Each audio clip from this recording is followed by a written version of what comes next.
Hello, everybody, and welcome back to the Chilluminati podcast, episode 41. As always, I am one of your hosts, Mike Martin, and joined by my two good friends, aka not skinwalkers, Alex Fasciane. How's it going, bud? Speak for yourself. I might be a skinwalker. You did shave your beard, so I am nervous. Yeah, I don't know last who time you are I got anymore. up and got killed and replaced by a skinwalker. So It's also, I mean, we don't know that did not happen. yeah, Is the thing. that's all I'm saying. And witness to such an event is also our other host, Jesse Cox. What's up, my man? I mean, I'm not a skinwalker, but like, I'll walk all over your skin. I like That's some Buffalo Alex Bill is- shit. Alex, That's some Buffalo Bill shit. I'll walk all over your skin, baby. let me I'll walk all wear over it. your I'll turn into a skin. bear and I'll climb inside your body. Alex's disapproval was like, Did you I guys am hear it? already sad. Did you Just guys this hear is it? Gross. Wednesday, February 9th or 5th or whatever it was, 9 p.m. Yeah, The C Day. I was gonna ask how everybody's C Day went. The C Day prayer. Did anybody get contacted by extraterrestrial entities? I'm not gonna lie. Last night I was outside. I may have had a little something in my hand, and I was enjoying a really nice cold night. And I looked up and I saw the moon and the stars, and out in the distance I saw this orange little light, and it was really slowly moving towards me. And I was watching it through the trees, and there was a part of me that was like, "This is it. I'm finally witnessing a UFO. This is so weird." And I was entranced. And then it got close, and I could see the blinking lights of the plane, and it just went over. And I was just so sad. In the distance, you heard that song. The second star to the right shines every night for you. So I, unfortunately, I did not hear that song either, and that would have made my entire night. But nothing happened. I got nothing. No contact. How about you? Did you two have any alien so what contact? you're saying is you had the same alien contact everyone else who has had alien contacts has had? I don't believe. I'll be honest. Listen, Jesse. what Let's you're not telling me? everybody. Not everybody. Listen, I took it serious, okay? I lit a candle. I got a little vibe going with the music, turned the lights down low. I earnestly repeated the prayer 2 to 3 times. And regardless of what happened, I'll tell you this. I felt fucking great. Regardless, You know what I mean? so nothing happened. I Regardless felt of great what happened. after too. Did anything happen? Did Nothing anything happen? happened. I don't No. know. Maybe it did. I don't have a beard anymore. You know, I'm just saying. true. You never know. What? The Men in Black pinned your ass down and just shaved your beard. I don't remember. They're notoriously good at wiping memories, at least according to Will Smith. And Well, I Thor. guess that's a great segue into what today's episode is, boys. You know, we had our the seatbelts making on. of Men in Black the movie. Exactly. Will Smith is here, everybody. How's it going, Will Smith? Haha. I'm good. I'm That's Will hot. Smith. That's That hot. was your Will Smith? Dude, you got a great Will Smith. Oh, damn. There you go. Damn. Well, while He has last like 3 episode- phrases he says in every movie. Well, you know, everybody has their catchphrases, dude. Yeah. You know, Sonic is chili dogs or something. Yeah. Have you seen the Sonic movie yet? No, I heard it was pretty good though. I Me did. too. I heard the same thing. I haven't seen It was an all right cinematic experience. it. Hey, I'm- that's the I best can't- we've heard about a video game movie in a long That's a time. ringing endorsement to my It really ears. is. It really is. But anyway, as we said, last episode, you know, let's rewind a little bit. We brought you back. I had you buckle in. It was a ride and a half. We learned about Barker and all these other people and where we believe that well, at least what we know as modern day Men in Black originated from. Today, on episode 2 and the final part of the Men in Black series that we're doing here, it's all about theories. What the Men in Black are, who they are, why are they here, and all the different reasons people have come up. Now, this may surprise you or not surprise you, Jesse, but this could be a bit of a loosey-goosey episode because, hey, there's not a whole lot of really good evidence as to the Men in Black and why they're here. There's a lot of like encounters and reports, but there's no, unlike aliens where we have this vast mythology of the different species and why they might be here and the workings of the government. The Men in Black, out of all of it, is they're your classic spooks. There's not much there to go on. So it means deep diving and looking for anything you can to find out what you believe the Men in Black are. Oh, Now, yeah, there's going to be this will be a great episode. there's going to be some of the heavy common stuff, which we'll start out with right away. The stuff that most people think that, you know, if you are a true believer in some regard, this is what you likely believe. But there is some crazy, crazy stuff. And one of the things we're going to talk about, of course, is Dan Aykroyd today. Yes. I'm so excited. Yes. Dan Aykroyd. We're gonna talk about his encounter with the Men in Black and how that might tie in with governments. Don't laugh, Jesse. Don't laugh. I had some of his Crystal Head vodka over the past week, by the way. It was pretty good. I can't help it. Look, Dan Aykroyd fluctuates on a spectrum of like genuinely entertaining to supremely crazy. And aliens are real, dude. I just want you to know that I can't wait for whatever this is going to be. I can't wait for Men in Black episode 2. If only the movies had stopped after 2, you know? The movies should have kind of stopped after 1. Yeah, Let's be totally real. That's true. But we did get to see what's-her-name from The Practice make fun of her own... Boyle? Yeah, Oh her my own. God. She made fun of her own like anorexia or whatever in Is the this movie. on the third one? No, No, she's it's in the the second second movie. one.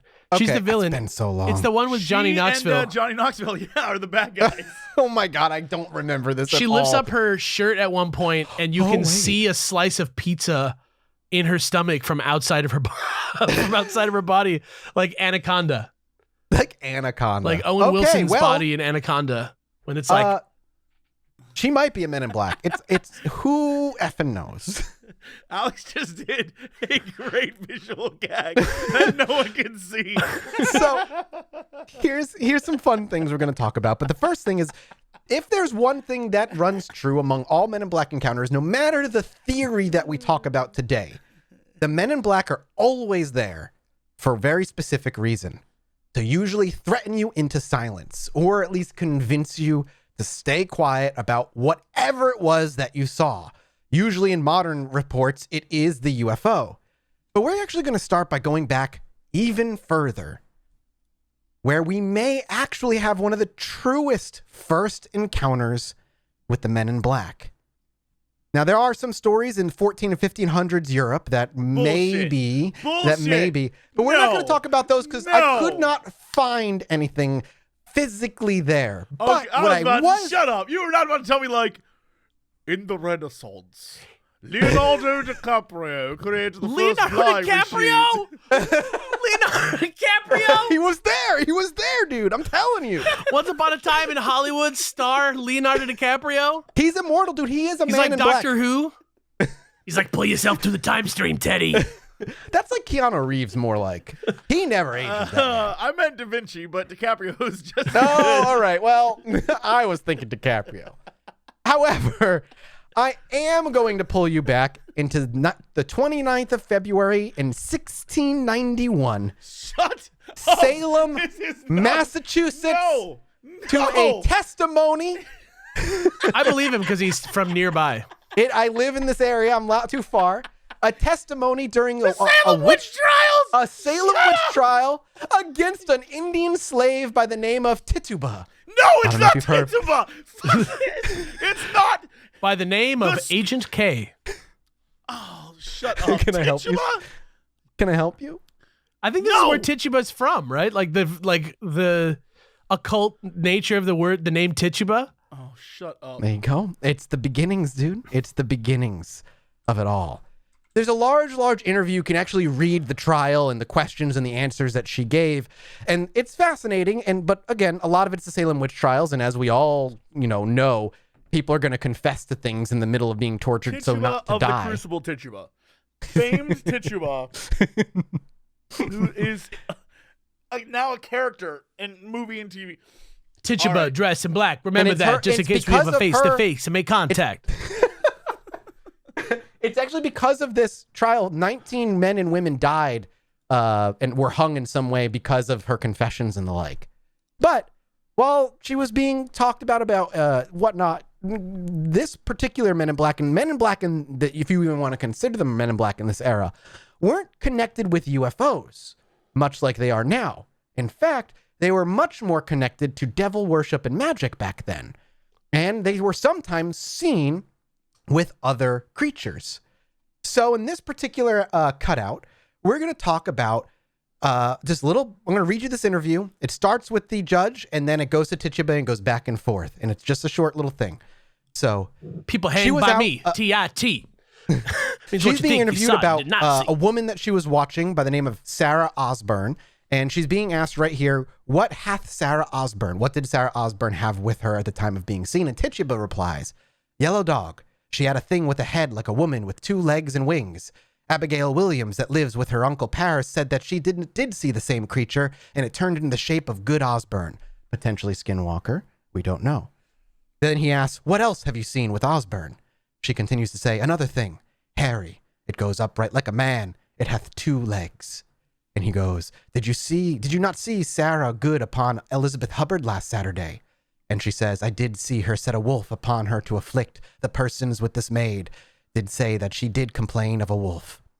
And then it finishes up with like what else she saw. So what's interesting about that is she believes, or at least she's speaking, that the person who stood up on 2 legs, potentially men in black, they were dressed in all black, but she was also seen to have a hairy creature that stood upright on 2 legs with her. Potentially, the theory goes that that creature could also be a man in black with none other than a Bigfoot. What? Wait, what do you mean with a Bigfoot? So she saw this person with dark clothes standing and get up like a dog, standing on 2 legs, but with them, and I quote, she had a thing with a head like a woman on 2 legs. Hairy, it goes upright like a man. It hath only 2 legs. So the thing that she saw also had a hairy man with 2 legs that stood upright with them. And it was wearing a black suit as well? No, that was not. It was just the person that was a man in black, and then what they believe could be a Bigfoot or a Sasquatch with them in the back as well. And that is the earliest record of anything that you could consider a man in black. That's like the Monster Mash. But this is going to be important later on when we talk about potentially men in black not necessarily being government workers, but more of a conjuration of the collective unconscious. I'm assuming the 2 of you have heard the word tulpa before.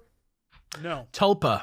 Okay, so a tulpa in the West, think of it like a mind creature, something that's brought to life through your thought. Yeah, I know this. This is like kind of like what some people say poltergeists are, kind of, right? Poltergeists, yeah, but tulpas can be kind of seen as poltergeists as well. They're like somebody who doesn't know. Used to do. Yeah, they're also attached to a lot of out of body experiences. Buddhism is very heavily attached to it.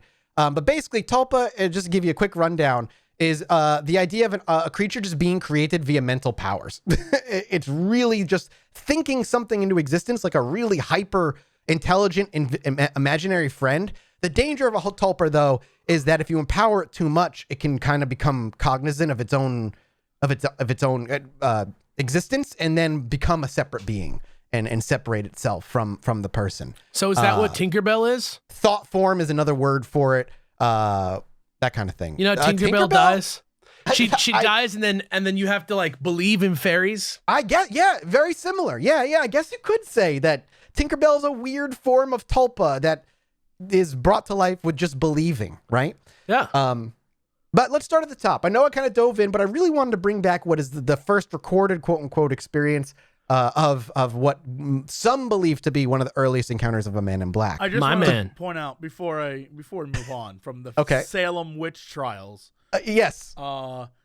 It is known that Tituba later recanted her entire confession because she said she was being beaten and abused by I think her master at the time.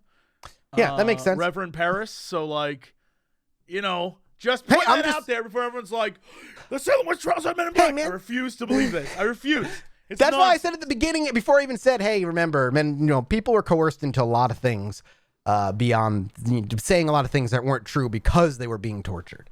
Are you kind of implying like that the men in black are kind of like thought police? There's also belief that they might even be time police. Interesting. Okay, so imagine you're Tituba. You come upon a Bigfoot. But you're not, because Tituba was beaten by her master and forced to tell this story. Imagine you were. Oh my God. Okay, imagine you were, and then you saw a Bigfoot chilling with like a men in black. This is why no one trusts the government, because of this shit right here. Just imagine. I'm just saying. And then you have a secret. The guy comes and talks to you. He pulls out a silver thing from his pocket. He tells you to look right here. You go, bam. And then all of a sudden you wake up and you're like, why did I say all that stuff? That's crazy. That would never happen. This must have been. They meddled with the mind and they made her blame her owner. Yeah. End of story. So, theories is what today's is a loosey-goosey episode. We're going to have some fun. And we're just going to start with the most boring, mundane theory of them all. That Men in Black are nothing more than employees of the government. The U.S. government, yeah. The U.S. government. The theory that UFO knowledge and aliens are so important and so secretive that if word got out, society would fall into absolute chaos and dismay. That no one in our right minds beyond our true believers like myself and Alex, and Jesse would probably be okay, that once alien knowledge came out, all world governments, all order of structure that we have on this planet would fall apart, and that we would no longer be able to push forward as a species because a lot of people's belief in religion and in gods would truly fall apart at the realization that you are not the only things that God made, that you are not special in the way that the Bible or whatever holy book you read has made you out to be. And so, in an effort to keep people at least under some semblance of order and control, the government had created the secret wing of the government where the Men in Black operate out of that go out when they hear wind or word that somebody had an encounter, whether it be extraterrestrial. Sometimes it might have to do with reality bending events or weird dreams or whatever, or cryptid encounters. And they are there to make sure that those people are kept so quiet. Moreover, the Men in Black are such an insane thing to describe the way they look, the way they act, how they just showed up and stopped you. No one is ever going to fucking believe you, and you are just a crazy person to the normal public. They're ensuring that no matter what you say, even if it gets in the newspaper, it just becomes something that brushes over the collective consciousness of society, and people move on with their lives. And we have seen that with the release of UFOs videos, the government acknowledging it, and nobody giving two shits about it. Well, it's just because most people just don't believe in aliens because the Men in Black have been doing such a good job all these years. They're so good at their job. They're so thorough. They got John Jesse without even realizing trial. It. It's all because of Tituba's trial. Yeah. Tituba wasn't even on trial. She was just a witness. These false facts. She was only one of 4 witnesses, and the other 4 witnesses didn't tell as good a story. Her story was coerced. I will fight for Tituba till the day I die. Tituba did nothing wrong. Honestly, I believe the idea of them being, like, if we're being serious, of all the things that I've heard about Men in Black, the idea of there being like a very cocksure government agency that's totally off the books that would like visit you. Like, look, the mob does this. You know what I mean? I've just been watching that McMillions. Have you seen that? I have not. You guys are aware of what it is? It's like from 95 to 2001, there were like no legitimate winners of the Monopoly game at McDonald's. It was all like this weird like mafia plan. Oh, I vaguely remember something like that. Yeah. Yeah, and so for that to happen, right? The mafia guy and the guy who was like getting the game pieces had to like organize this entire group of people all across the country theoretically who all would like play their part and do their thing, and they would visit them regularly and like strong on them into doing exactly what they want. And to me, that's an effective way of getting something like this done. And if you are, let's say you are like in the Majestic 12, like let's just say like you're overseeing human alien relations and you can't use the normal avenues of government for this because anything that you would do normally would be on record. You know what I mean? And all this cannot be known. Yeah. Going, even doing something like, you know, I've heard like the gas smell, you know, like the sulfur smell. Yeah, the sulfur smell. Like maybe it's like some type of almost like how the Scarecrow in Batman uses. Yeah, it's more like an intimidation thing to make you feel sick, to kind of get you off your rocker. And then this guy shows up and he's like, listen. Yeah, exactly. I'll kill everyone you know if you don't do that. Like, you know what I mean? Like, yeah. That to me is very believable, and it's the exact type of thing that like you run into a crazy person. You know, I'm from LA. I see crazy people all the time on the street and stuff who like want to come talk to me. Maybe that's just me. Like, I don't know why people want to come talk to me all the time, but like so many people I could see who could theoretically be strong-armed into something like this, and it only serving to amplify their already paranoid beliefs. You know what I mean? It doesn't have to be paranormal. Exactly. Yeah. It actually serves the government better for people to believe it's paranormal because then it just muddies the water even further and makes it more difficult, if that's something we want to go with. Right.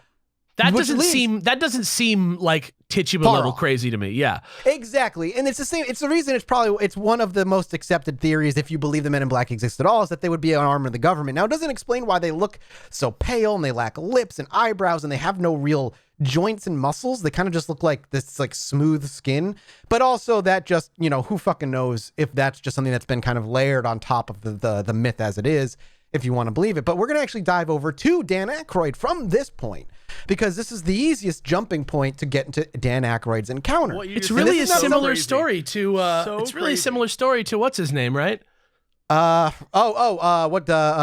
last episode. I keep wanting to say Arnold Palmer, but I know that's not right. No, it's not Arnold Palmer. That's just a delicious beverage. Because he's not like, it's not what you might think, Jesse, and it might even be something even easier for someone to believe. But we're going to jump back into 2002.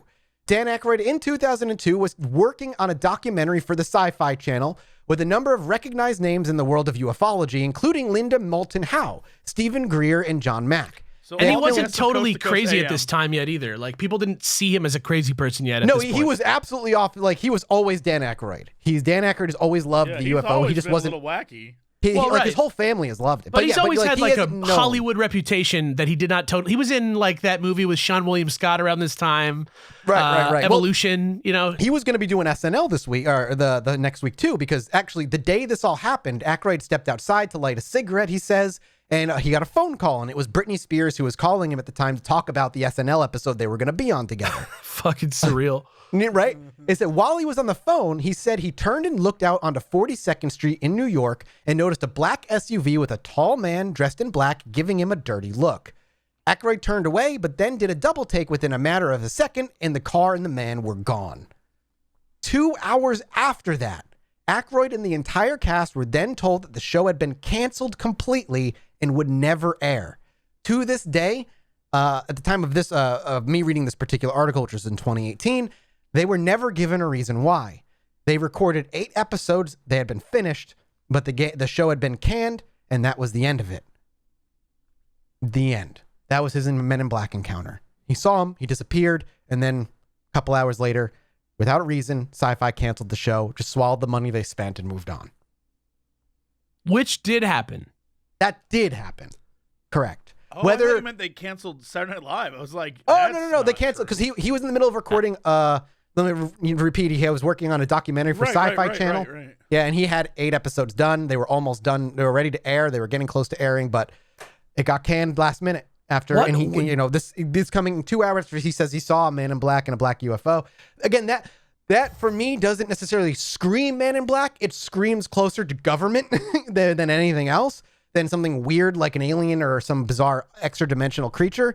But that's why I tie the Dan Aykroyd thing into the government theory, because that seems to fit the easiest. It doesn't, The idea of an alien bullying someone into not looking into aliens seems stupid to me compared to a human organization doing it. I want to proffer an additional theory that maybe just the show was canceled and Dan Aykroyd was like, what's a great story to tell, rather than say the show was canceled. Oh, I saw a Man in Black. Just put it out there. Just put it out in the ether that maybe he lied. Maybe. It's still, even if he did lie and the Man in Black was not there, he never saw him, the show still got weirdly abruptly canceled and left in the dust. Do you know what it was covering? It was ufology. Well, like, was it like the Phoenix Lights? Was it like... Bro, I don't have any details. It just said they were working on a documentary for him, and that's the only details I have. God damn. I wish I knew him. I wish I could...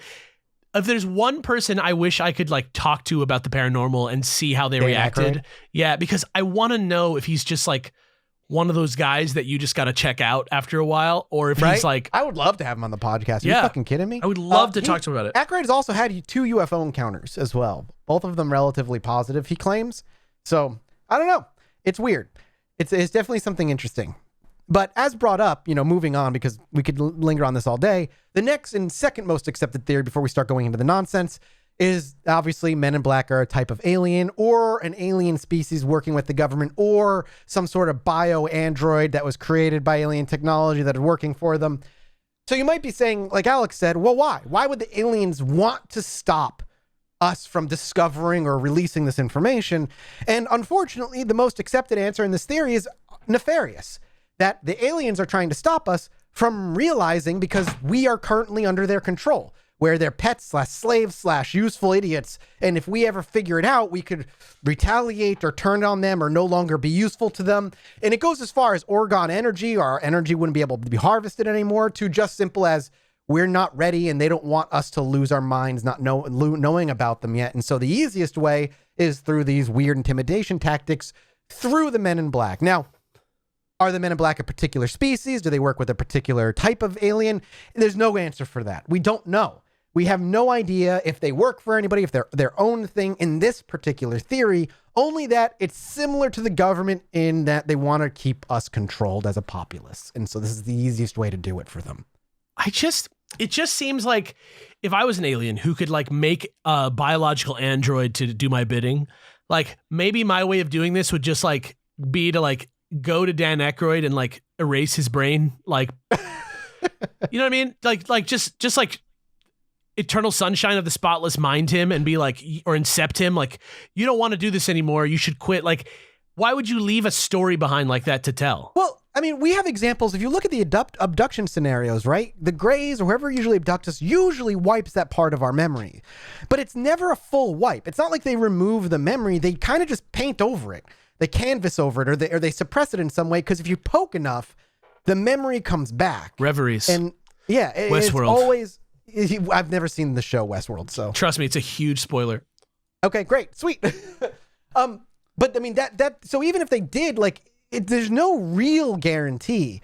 It's just the way the brain handles things. And that kind of goes to the idea of like our brain's just a fleshy computer, and you can't really, we might be dealing with an operating system that doesn't mingle with our particular hardware, if that makes sense. That's true. They're doing their best to try and keep us calm, but like our brain just cannot comprehend what the hell is happening. We're too stupid. We're still low on the evolutionary ladder. We just haven't evolved far enough. Yeah, I mean, it's wild. Like, have you seen that woman counting? Who it's like, they're like, count to 10, and she's like, 1, 2, 3, and then like touch her brain, and she's like, no. And then they take it off, and she's like, 7, 8. No, I have not. Or recently, this woman. The violin. Yeah, the violin woman. Did you see that? No, what is this violin The doctors woman? had her, so with brain surgery, a lot of the time you don't go under for it because they need to kind of like track to make sure that you're not like fucked forever. Yeah, so they're watching you. She's a concert violinist. So she was really serious about not losing her ability to play the violin through this brain surgery. So dead ass, they literally draped the thing over her head, and she was like, all right, and just started like playing the violin throughout the whole surgery, so that if they like touched the wrong place and she's just started like fucking up the violin, they could like fix it. Wow, that's wild. That's cool, though. Brain is weird, dude. The brain is fascinating. I'm just saying, if it's hard to imagine the brain as a computer, like... It is, because it's not really one, right? It's just the closest comparison we have because, we're trying to replicate it with computers in our own way. It's a processor, right? Like... Yeah, exactly. Well, that actually goes to cross promo for your Cox and Krendor. Didn't you guys recently just talk about the nature of reality? And yeah, kind of. I mean, the conversation started on Twitter when people were talking about whether you talk to yourself in your own head, and that's right. And Eric talks to himself and has like real conversations in his head, and I have never had that. Not once have I ever been like, "Hey Jesse, what do you think we should do about this thing?" Well, not even subconsciously, but never on purpose either. Like you've actively been like, I make a even voice. Tried. So I was taking garbage to the dump. The dump, literally down the like dump. And so I was taking garbage out, and I was actively trying to do that. And I said in my head, "Okay, Jesse, what do we need to do next?" And then I blanked. It was like a blank. I actively tried, and then nothing. It was like, whew, and nothing happened. I can do it. I can do it for the bit, but my brain absolutely does not work that way. Yeah, I wonder if it has to do with over time. I think because a lot of people I talk to who are like this, it's not that they aren't thinking, it's that they're thinking so quickly that they're trying. And I wonder if it has to do with things like, for example, with Alex, timing and comedy and improv, like where it's don't think about it, just go. And so I guess brain, that's true. You're just like get it out, and so you don't have the time to ponder. Meanwhile, Krendor is talking about how like he gets on a plane and has a 45-minute conversation about how he's gonna die terribly, and I'm like, I get on a plane and fall asleep. Like, I don't have it like that. Yeah, I'm closer to you where like it's why I stumble so much, because I talk faster than I can think. Like as the words are coming out of my mouth, it's like me trying to take my thoughts and just form them into a sentence, and it just ends up jumbled. But I definitely don't have like 45-minute conversations with myself. But occasionally I'll have like a quick banter or something. But yeah, well, I think it goes down to why I don't also like. I have a lot of friends and peers who suffer from like traumatizing anxiety. It really destroys a lot of their functionality during the day. And me, I do not understand it. Like, I support them. I've never gotten it because I don't have, I guess I just assume everything will be fine. And so brain-wise, I'm not like stressed about stuff because I don't think about it. And maybe that's also a problem where I don't think about it a lot. The other way, I have that anxiety where I will take a problem and I will rip it apart and like play out every scenario that could possibly go wrong before I act on it, which is why I'm always so fucking nervous all the time. But what if the idea of aliens coming to this planet and visiting us was so scary that your brain, instead of just talking to itself, created a man who visited you? Well, that's real. exact. Yeah. Well, but that's the thing. That's what the Tulpa idea is, and we're gonna get to that. Well, this goes to. There's another thing that we talked about online, which is about visualizing stuff in your brain. And how the online, like I think the tweet was like, visualize an apple. And like, just think about an apple in your head. What do you see? And there was a chart and it was like, do you see a full, lush red apple? And it went all the way down to sort of the geometric shape of an apple. And for me, I don't even see the geometric shape of an apple. I know only when you close your eyes? Like if I close my eyes and I try my hardest, I cannot visualize an apple. I see the backs of my eyelids. Right. I mean, I guess I do too, but I also know, like, I can also like imagine a perfect apple. I know the concept of an apple. I know what that apple's supposed to look like. But there are people who are just like, oh, I see it. I visualize that apple, and it's delicious. So I wonder if those are the people who are more susceptible to than seeing like a dude show up in their backyard, like that kind of thing.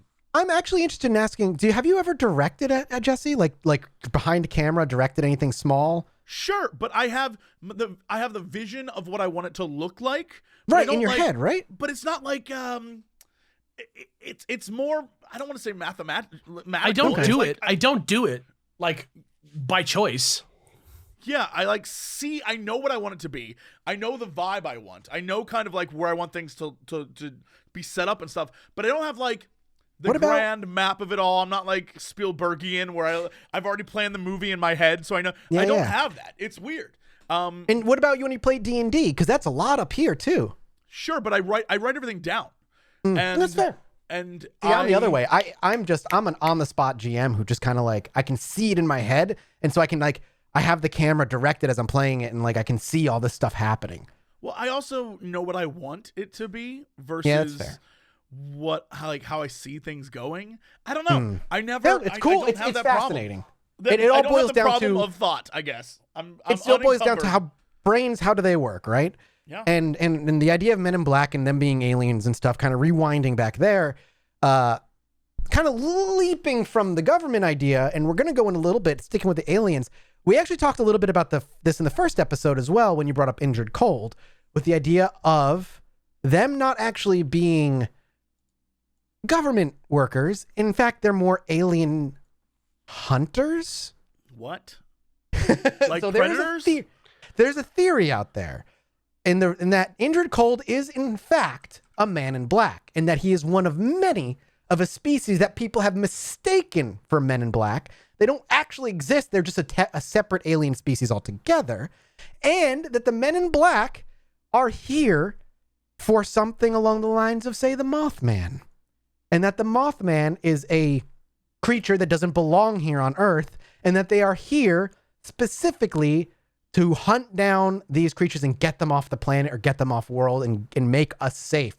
And to deal with that and deal with the people who have met up with them, they encountered them, try to stop them from pursuing it any further, that it's not something they should worry about and don't worry about it, and that they're going to take care of it, etc., etc. That is a theory as well, that kind of like is a sub-theory under the alien theory. And Indrid Cold was there specifically hunting for the Mothmen, because they're not Mothmans, they're not Mothmen, they're just another alien species that have found themselves on Earth. Like Dennis Rodman. Right, exactly. Yeah. Dennis Rodman. Yeah, exactly. That math teacher, Elvis. Yeah. Yeah. All the Men in Black, things that run Michael across Jackson that board. At the end, I believe, was yeah. Oh, yeah, exactly, exactly. That joke aged really well. However, I find that one the most silly.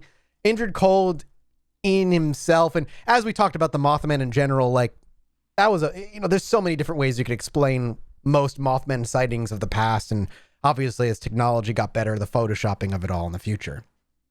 The last one, before we really go into the Tulpa and like the last layer, is the idea that they are in some way time police, that they are here to ensure that any meddling, that UFOs or aliens that are coming through and visiting, they're not from other worlds, that they are in fact from other times.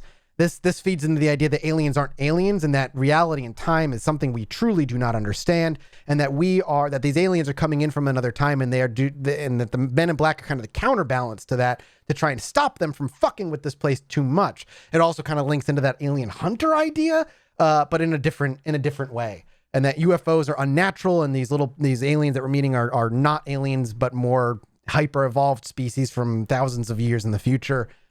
And that's what they're here for as well. Again, not a lot on that theory out there, but there's that theory. I like that. I mean, look, I don't believe it, but I like it. Yeah, but it's fun. Yeah, right? I like it's it. Fun. Yeah. You can make a story out of it, TV show, book, comic, whatever. It's a good concept. Yeah. Yeah. However, the one that is philosophically most intriguing, and the one we talked about a little bit already, is the idea that they are tulpas, mythical entities, dimension hoppers, a creation of the collective unconscious, that Men in Black merely exist because, one, we were kind of made aware of them on a mass scale in the early 50s, and that thought seed was planted into everybody who read about it in their mind. As time went on, and then we got movies and comics, it became even more prominent in our minds, in that if you believe in the Tulpa and the creation of these entities or thought creatures or thought beings, that we sort of created them, that they weren't real, but because so many people believed that they were real, they sort of became real, that they've manifested themselves, that we created them, and they've kind of separated and become this thing. And that's why so many are so different, that the encounters are so different. Like killer clowns. Yeah, exactly. Kind of like killer clowns. That there's that running theme, because we all believe that the Men in Black at the very least do X, Y, and Z, but the details, both physically, like their smell, the way they talk, the way they threaten or sometimes don't, are all variables because they're not really a cohesive creature. They were created out of our own thoughts. And now that they kind of exist in our reality or in our plane, it could be just the brain projecting, right? That they might actually be there, but the brain is saying that they're there. And so long as the brain says that they're there, they are now there for us, because that is how reality is interpreted. Have you heard of this book, The Selection Effect? No. I don't really know that much about it, because I only read over this glancingly, but it's about, I'm going to read the Kindle thing. It says the selection effect explores a personal training process that allows consciousness to influence real-world physical events in ways that cannot be attributed to brain activity alone, like physical effects on the physical world, by focusing your consciousness. And I don't exactly know exactly what that means in a way that I could explain it to you fully, but I know that the guy sat there and pressed spacebar for like 1 million times to like create a situation where something would happen, and there's like research in the book and stuff. It's by a guy called Herb Mertz. And can you just reiterate one more time what's the book about? It's about not. Yeah, it's mind interacting with matter. So Gotcha. He basically went on a journey like himself to figure this out, and he created a random event generator that he like was able to influence by focusing on it with his consciousness. Interesting. That sounds like an interesting read, even if I don't believe any of that stuff of what he said. But like affecting your like physicality with your mind, I don't understand how you would go about that. Influencing an outcome, influencing a range of outcomes. It's just by thinking about it. Yeah, it's like focusing on it. It's like almost like Schrodinger, but like, well, that kind of sounds like the idea of chaos magic, right? Or yes. The secret. Yes. Like that kind of thing. Yes. Where you focus your reality to be something and it becomes that way. Yeah, it's like the baby steps to like the idea you could say that Chilluminati is successful because we so heavily wanted it to be it's because of successful, C-Day. so we made it our reality. It's because of C-Day that we're doing so much better on listens now. Exactly. Jesse, I think, rolled his eyes like 3 times during that whole conversation. Well, it's always it's that mind over matter, that like of course. If you can perceive it, you can achieve it, like that kind of slogan stuff. Sure, I always think that conceptually that's fine. I don't know that there's any evidence that like you can will something to exist, but I think if you focus enough energy on it, I think there's I mean, on a base level, fine. That's fine. I'll take it, dude. Because we're about to go metaphysical here, so you kind of have to like deep breath. So what if Men in Black, and more than that, maybe even on a broader spectrum, aliens or ghosts and all this stuff, what if they're not what we believe them to be? And more than they're just tulpas, what if there's an entity greater or is reality that we cannot see, that exists, and that when we do these things, we are kind of bringing this entity in some fashion into our reality? Like and so Freddy? Yes, like Freddy. It's like Freddy. Yeah. Freddy, but he is also the all-knowing entity in that he is existing in all things. Right. What I guess you would consider God, or just some sort of entity that we cannot perceive. And when we do these things, when we see aliens or these creatures know of it, it's more of like a slice of this entity's consciousness being brought into our world. And that's why they're so fucking weird, because they're trying to figure out what the hell's going on or how to operate in such a way. Like dimension hopping or reality crossing. That's another theory that's out there, that that Men in Black and on a broader scale, aliens and stuff are kind of this slice off of this all-knowing entity. And even broader still, there's the belief, some believe that humans are also part of that. Like we are merely little pieces of this greater consciousness that is here to exist and experience 3-dimensional life as an experience for this particular entity. Which kind of rolls into reincarnation in some religions, et cetera, which you can kind of see how all that ties in. But that's another one as well, that these things are just a slice off of something greater. And that, you know, that goes into like psychedelics and trying to see beyond and perceiving things that our brain can't even perceive. Don't shake your head, Jesse. Don't shake your head. I'm ready for this. I love this stuff. It's always so funny to me that it just seems like someone got really high one day and they're just like beyond. But that's what's so fascinating about psychedelics is like, it's just your brain seeing different shit, right? Like psilocybin mushrooms or whatever, just flood your brain with the dream chemical. Something that your brain creates naturally. Sure. It just fucking floods it. I think all of this relating to the brain is fascinating. I agree. I think the possibility of like, I unlocked an alternate reality. I don't know if that's true, but I love the fact that, you know, birds and shrimp can see colors we can't see. Like there's stuff that we can't perceive that I think it's interesting to think about when you say like, oh, I unlocked a part of my brain. I saw some stuff. Oh yeah. I believe that definitely can happen. I just am over here like, and then you unlock the 5th dimension. I don't know about that. But listen, dude, the Men in Black have to come from somewhere, man. They have to come from somewhere. It's just interesting to think about the fact that the deeper you go into psychedelics, the craziness of how similar everyone's experiences on them are.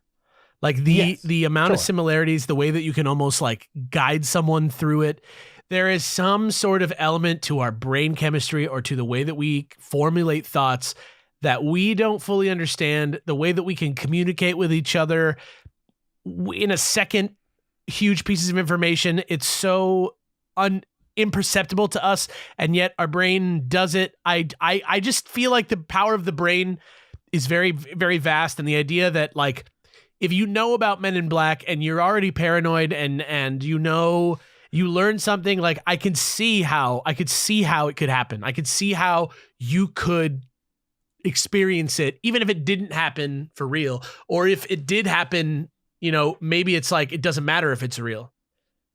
Well, it's similar too in the fact that there's a lot of reports of people who go on mushrooms, or do they do what was it, ayahuasca? What's the drink? Sure. Yeah. I can't remember. That's it. But a lot, whatever it is, like those things where they bring it, there's a lot of people who see very, like you said, similar stuff. And on top of that, like there's people who see a lot of your typical classic gray type aliens in those bizarre realities of big almond eyes and gray skin and expressionless lips. It's weird. It's really weird, but it's fascinating. I'm not saying it's aliens, and I'm not saying it's definitely these extra dimensional creatures, but it is fascinating that there's this through line in a lot of these things. And whether that's because it's already in our consciousness in some way, or something else, or whatever you want to believe, it's still just absolutely interesting to see these things. And the Men in Black, while the first episode was much more rooted in reality, unfortunately, once we leave that part, the Men in Black become much more nebulous in what they actually are. There's very little out there on them beyond just wild theories. So, with all of that said, beyond just little things like maybe they're a cryptid or just like little theories that are more or less kind of forgotten, those, my boys, are the major theories on who and what the Men in Black are. Everything from Satan's right-hand men from the old days, to government workers, aliens, alien hunters, time police, or tulpas, entities, extra-dimensional hoppers. Men in Black, one thing's for sure. People believe that they exist. They're there to stop you from spilling secrets. But whether they actually exist or not is something we still don't know and perhaps never will. It's really like a thing that is fascinating because it really could be the key to all of this stuff that we experience. Like the idea that your brain can do things like the way, like, I mean, think about the placebo effect for a second. Mm-hmm. You know what I mean? Like, how crazy is that? How insane the fact is that the you placebo can do effect? nothing but your brain thinks you are, so it makes it real. You can take a drug that's not actually the drug and get the effect of the drug. Do you know what I mean? That's true. That's not something that's like debatable. Like that happens. You know what I mean? Like we didn't think it at first and now we believe it. And to me, that's, the more you know, like, why is it that people who know a lot about aliens always see aliens is because, they know what to look for. Yeah. I don't think it's an overactive imagination so much as it is this sort of like self-fulfilling prophecy that you kind of create by like quantum physics almost, you know what I mean? Like it's hard to think about. And like the things about like tulpas and like these spiritual beings, these are hundreds and thousands of year olds ideas. Like these have been around forever. They're not new. And so thinking of like a Men in Black, just be like you said, kind of just being brought in through consciousness or thought or whatever, kind of being made real. It's possible. It's possible that the brain believes that they're seeing what they're seeing. I mean, night terrors, right? Like people who wake up with night terrors, who see things in their room, sure, whether it's not there, it's not really there, but it's there for them. And sometimes it's all that matters for the effect of staying silent or scaring yourself quiet to happen. It could be these people don't want to talk about it and they're looking for an excuse not to. And so they conjure up this person to tell them never to talk about it. And is that now, like, even if it's just a common thought that everybody has, like, is that not a cryptid itself? Like, right. If you go on SCP, aren't there like viral thoughts that infect the populace? There's like, how many times have we had crimes committed in the names of fake monsters? That's what I mean.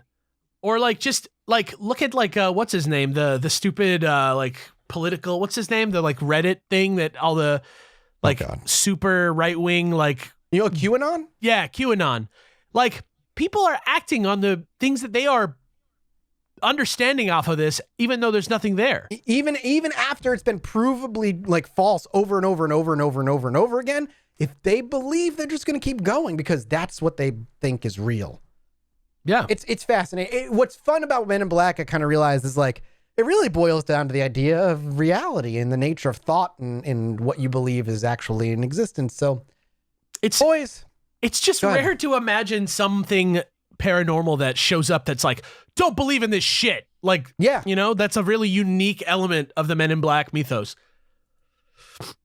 Yeah. And obviously, you know, there's going to be a lot of them that are, you know, cry wolf kind of deals where people are just saying it for the sake of saying it. But there's enough out there that aren't that, in my opinion, that at least lead credence to government spooks might be out there trying to shut you the fuck up. And that's the end of it, you know? Yeah. But boys, that was the 2-parter on Men in Black, the reality and the supernatural in 2 separate parts. I can't believe we've been babbling for like almost an hour already. And I'm just like, there's so much you could just... It's so much fun. It's so much fun. It was good to get back into the alien world again, too. It had been much, much, much too long. But that was a good time. And real talk, pour one out for Tituba. That was some bullshit. That whole... Nothing pisses me off more than the Salem witch trials. Like, reading about it. Oh, my God. Oh, my God. Awful. It's the worst. Humans suck, dude, in the name of religion. Yeah. Humans fucking suck. Yeah, dude, it sucks. They're the absolute worst. But hey, everybody, thank you so much for listening. We appreciate it. Next... I don't know who's next. All 3 of us have stuff cooking for because I still got that big one that we're working on, but Alex is almost done. Jesse's got something he's working on. We got a lot coming down the pipeline. Also, big shout out on the podcast to Tim for creating that fan game, the Chilluminati fan game. Axolotl Studios. Yeah. Yeah, check it out. It's free to play. It's like a Chilluminati Pod Maniac Mansion. It's great. Yeah, it's very fun. It's very fast. Thank you again for that special 2nd anniversary gift. We love you very much for it. Yeah, I think that's it. So we're gonna wrap up here. Thank you, boys, for joining me and let me take you down the insane route for another couple of episodes. Hell yeah, my guy. Yeah. If you guys enjoyed it, leave us a review. We are now at like almost 1,100 reviews on iTunes. We still have that 5-star rating. We love you guys for that. If you want, we got merch. We got new merch in the works. We got merch already up there for sale, so grab it while you can over at the Yeti. And if you want to talk to us, you can do so on Twitter. Jesse Cox for Jesse, Mathis Games for myself, Faciane A for Alex. And if you just want to yell at the Chilluminati podcast as a whole, Chilluminati Pod on Twitter and the Chilluminati Pod subreddit. We've got some reader stories coming up soon, too. So if you got stories, feel free to throw them out. Just give us the okay to read them on the podcast. And I think that's it for the shilling. I think. Thank you all for watching, listening. We'll see you soon. Bye. Bye. Stay fly. Shout out to Abigail Williams.